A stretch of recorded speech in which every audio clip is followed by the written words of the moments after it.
Hi, this is Steve Rigolosi, and tonight on Forgotten Mysteries, I have for you The Power to Kill by Robert Hichens. And this is copyright 1934 by Doubleday and Duran. Interestingly, right there in the middle of the Depression, and yet people still buying books, still willing to pay good money for books. This one was priced at $2.50. One thing I just want to point out about the cover is you'll notice that it says the new novel by Robert Hichens. And whenever you see that word the in the subtitle, you know that the previous book has been a runaway bestseller. It's kind of like if Gillian Flynn wrote a full-length novel and published it now. You can bet your bottom dollar that the cover would say X, the new novel by Gillian Flynn, author of Gone Girl. Right? So it is true in this case that the book preceding this one by the same author, Robert Hichens, was The Paradigm Case. You can see it even advertised here. I'm having a little trouble with my orientation because of the screen, but you could see the cover there. On this cover. And The Paradigm Case was a very, very successful book. And so I'm sure the publisher thought, Robert has a new book out. We've got to get it out there to all of his fans who loved The Paradigm Case. Interestingly, if you're looking for a copy of that book, good luck, because it was turned into a film by Hitchcock. And, between an old book having a movie made out of it, I can't even imagine what the prices are in the used book market. But this one, I think I paid $12 for it. So that's not so bad. In fact, I think it's actually probably pretty good. That's less than half the price of what a hardcover is today. So a little bit, before we get started, a little bit about the author, Robert Hichens. He was one of these very well-accomplished Englishmen who just managed to make a life out of writing. He was a journalist and a music critic and a playwright and a short story writer and a novelist. And so he really made his living by writing. And interestingly, he's not to be confused with another man of the same name who lived at the same time as him. It turns out that there was another Robert Hichens who was in charge of one of the lifeboats after the sinking of the Titanic. And he achieved, I wouldn't even say fame, I'd call it notoriety, when word got out that he would not go back and rescue people who were in the water and still alive. He called them stiffs and basically said, they're basically dead. We're not going to risk our lives going back and trying to save them. And he was vilified for it. And his name became synonymous with that of a cretin. And it's just sort of funny to think how things have changed in over the years, because in the 1930s, a person who was that selfish, that out for himself, would be considered a villain. And today we are encouraged to be as utterly self-centered as possible, right? Between influencers and reality TV, which reward you for being all about yourself, or getting your picture out there, and what a difference a little bit less than a century makes, and not necessarily for the better. So let me tell you a little bit about this book. The first thing I'll say is that I'm not sure that this book would find an easy readership today, because it kind of sits between genres and it's a little hard to classify. The title implies mystery, suspense, thriller. And in fact, I almost thought from the title that this was going to be have a supernatural element to it, because years ago I had read a book by Bari Wood titled The Power to Kill, and it was about a woman who could kill just by thinking about it, and a policeman who's trying to get her to use her powers for good rather than evil. But that's not at all the case here.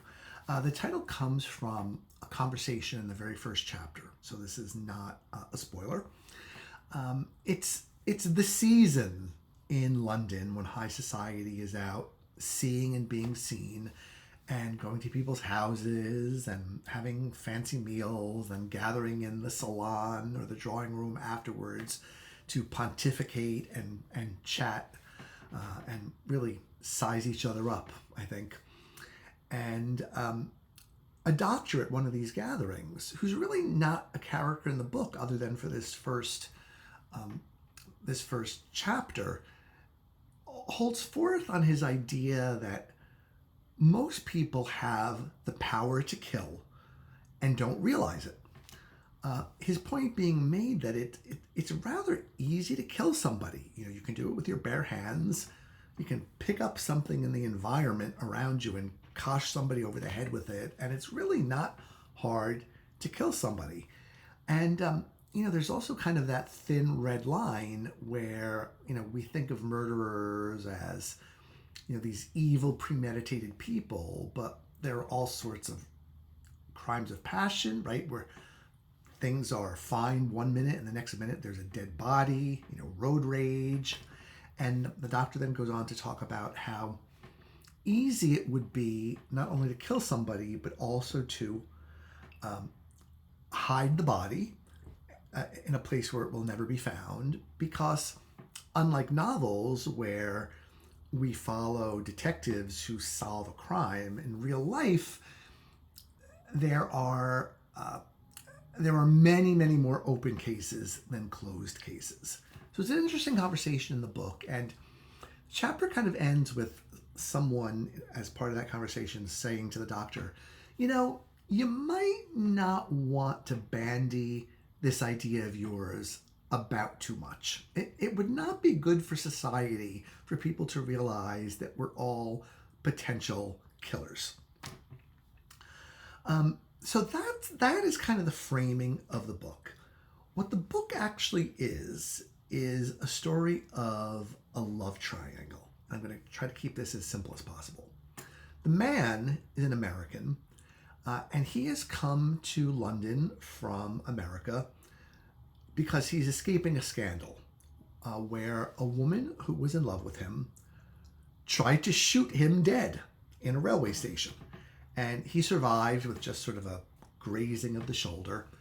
And being a gentleman, he declines to press charges against her. His father's a bigwig in the international banking area, so he gets his son a posting in London, and just to get him away from all the craziness that's going on in the States. Well, sure enough, the woman who tried to kill him follows him to England. This is where it starts to get really weird. Because in the meantime, while he's in England, our hero, or our main male character, his name is Clarence Van Brynen, finds that he has fallen in love with and wants to marry this very sort of elegant, quiet, understated British woman. It's almost like he's had the wild passion from this other woman in the States. Her name's Virginia McGarren, and now he wants the opposite of that. He wants sort of a classy society woman who keeps a stiff upper lip and never raises her voice, and is sort of the quintessential embodiment of the upper classes in England. This is where it gets interesting, and this is where I think if I were writing a dissertation about this book, what I would focus on would be the narrator, the first person narrator, who does not have a name. He's never named in the book, although we know his profession. He is a successful novelist, and we know that he signs his letters RH. So we know his initials, which just happen to be the initials of the actual author, Robert Hichens. So I think he's playing with the reader a little bit there. The more time you spend in our narrator's company, the more you realize that there's a lot more to him than meets the eye. He presents himself very much as a member of society, as a man who has a lot of friends in England and on the continent, who's a welcome guest at any gathering because he's so erudite and, such a good conversationalist. And what happens is he befriends Clarence Van Brynen, the American, at this party where there's talk about the power to kill. And as we watch throughout the book, the narrator embeds himself more and more and more in Clarence's life.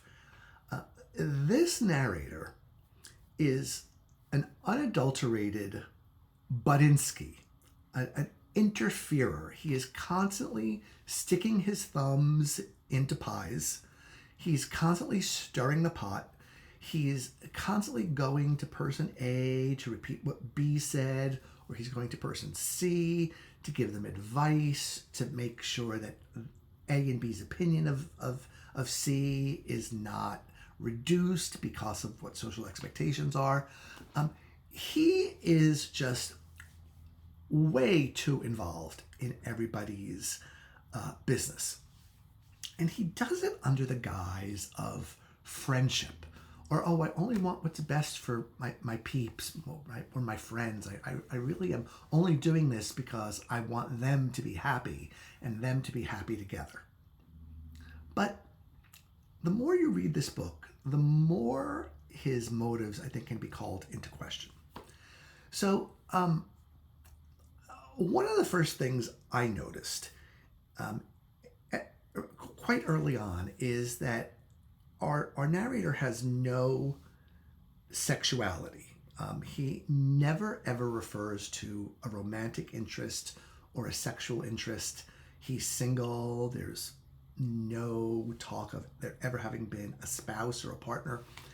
And it's very easy to read him as a gay man. The author himself was a gay man. And if you read the book through this particular lens of queer theory, it's kind of easy to come to the conclusion that what he's doing is trying to separate Clarence from these two women who are competing for his affection. Maybe so that our narrator can have him to himself. And it's all very odd because the narrator says on multiple occasions, well, we're good friends, but, he's kind of dumb. He's not someone I would particularly be interested in hanging out with under other circumstances.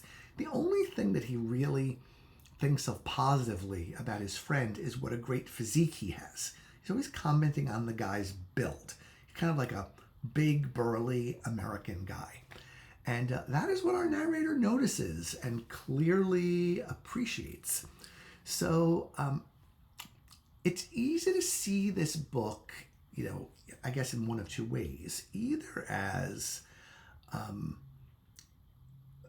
the author himself very clearly showing readers what his fictional narrator is up to.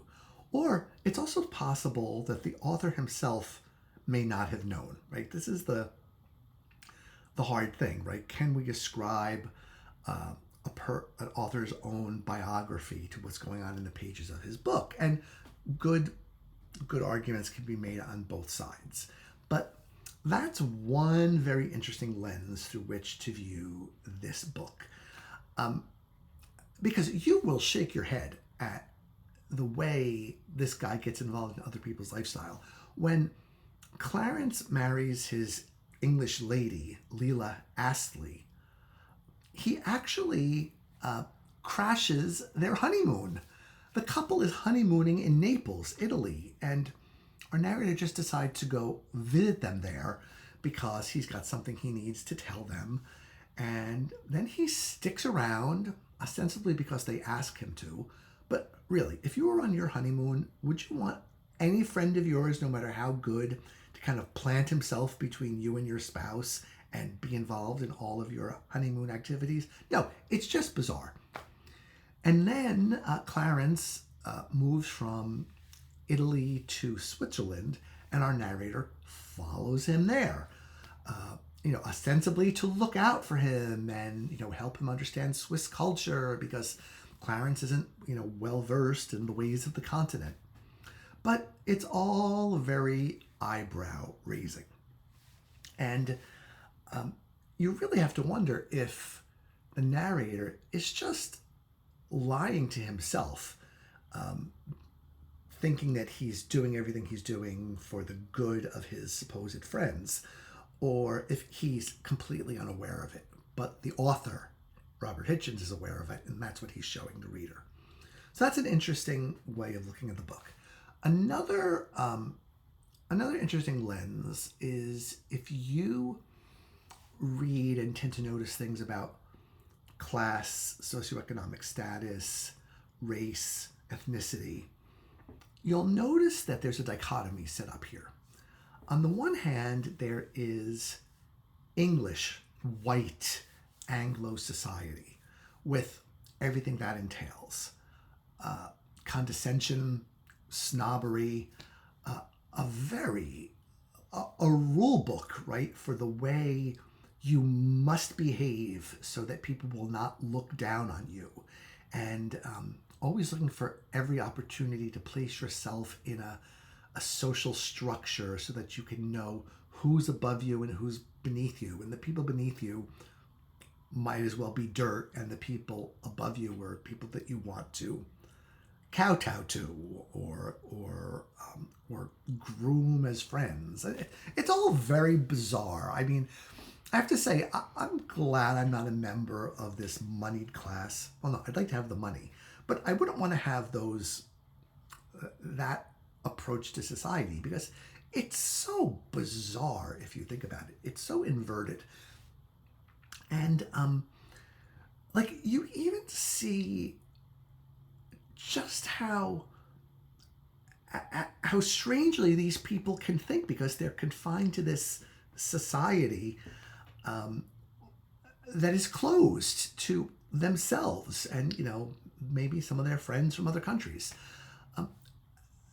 English society is actually saying that Clarence should consider marrying Virginia, the woman who tried to kill him, who's followed him to England, because it's a sign of her love for him and a sign of her passion that she was willing to attempt to murder him. And that how could, anybody ever love someone so much that they would be willing to kill them? And that if you could just get past that, nasty little event of the attempted murderer, she would make Clarence the best possible wife, the best possible helpmeet. If he would give her his love, she would blossom, he would blossom, and it would be a marriage made in heaven. People really say this and really think it, and really encourage Clarence in that direction. And, I guess as a 21st century American reader, you just think, this is it's just so bizarre. And yet, is it really any different from some of the bizarre things that we see going on in celebrity culture in our own country or even internationally, right? It's just a strange way of thinking. I mean, I have to laugh. My mother, who's a bit of a conservative type, calls Hollywood Holly weird, right? Because she thinks, so much weirdness comes out of Hollywood. But, A fair amount does. Let's be honest about it. And I guess any society that is so closed off to other influences is bound to get incestuous and to start not even questioning their own ways of thinking. But imagine if someone said to you, "Oh, X tried to shoot you through the head a couple weeks ago, but I really think you should marry her because she'd be a great wife."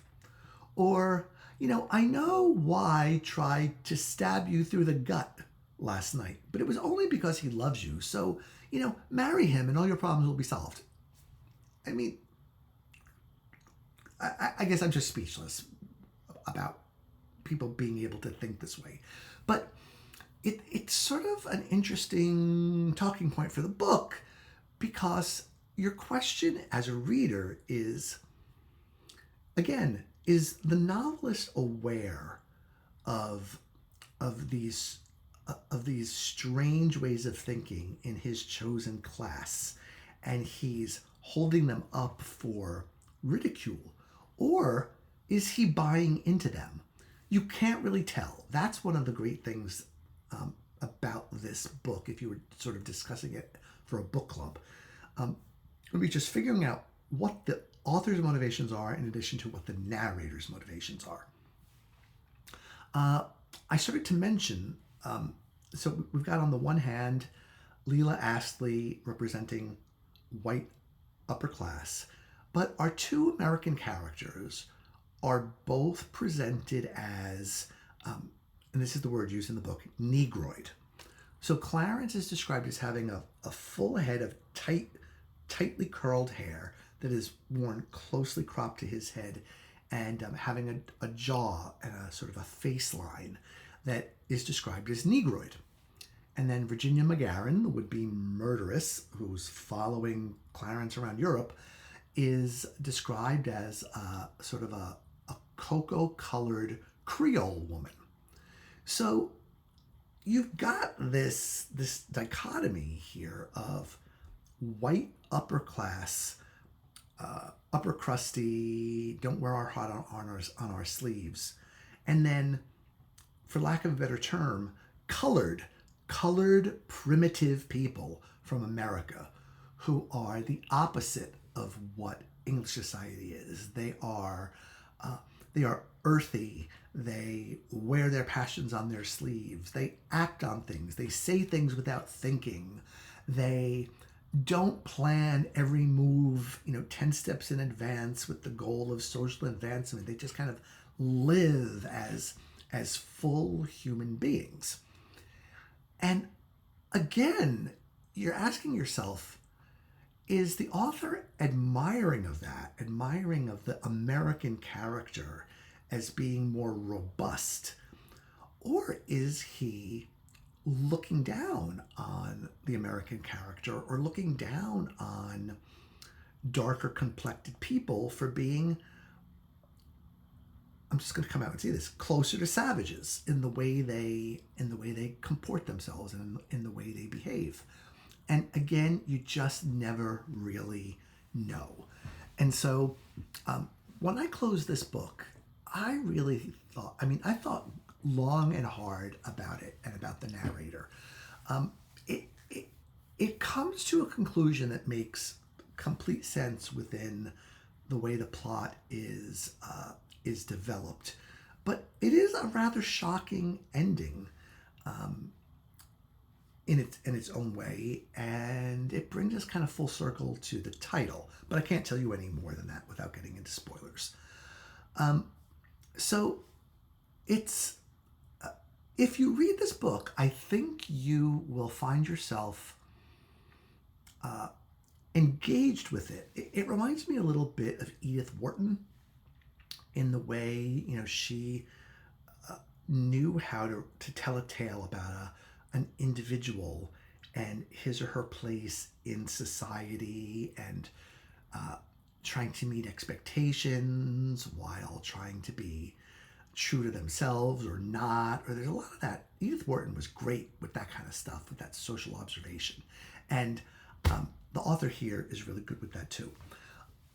It's also a bit reminiscent of Henry James in that every facial tick, every movement, every word, every action is analyzed in detail. Right? Not to the level that Henry James goes, thank God, because let's face it, he's really a tough read.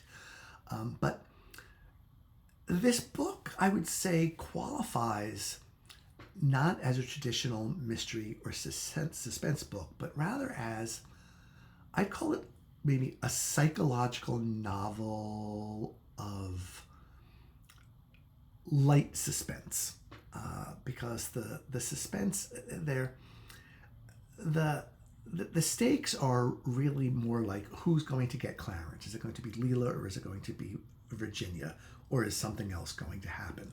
So it's not like any murders have happened or there are any crimes to be solved. It's just 350 pages of our narrator sticking his nose into other people's business where it doesn't belong, and trying to figure out what that is all about.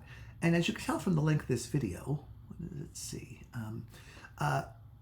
it gives you a lot to chew on. The book is, it is well written. It does leave you scratching your head in some good ways that, make for some, kind of tasty literary criticism. Is it fun? Is it fast? Probably not. But if you want fun and fast, go for Ed McBain, right? Or go for Robert B. Parker. This one, I think, is probably intended more as what they would call a straight novel. Ironic, because we think the main character is gay, but sort of a straight literary novel that just happens to have sort of crime as the background. So if you decide to read the book, or if you have, I would love to hear what you think about it. It certainly is and was something different, not what I was expecting. And yeah, I've been looking forward to reviewing it for you here. I actually made 2 videos that my Mac then just destroyed on me. Apparently Photo Booth has some weird glitches in it, so I'm trying to make this video using a new system. What's it called? I can see the icon. But whatever. So maybe by the time I hit stop on this, the video will actually exist rather than get junked into a folder after my blabbing of 25 minutes. Who's to say? I guess we'll see as soon as I put my finger on the stop button. So that's what I've got for you tonight. I've got The Power to Kill by Robert Hichens, copyright 1934. And I thank you for listening, and I will be back next time. Good night.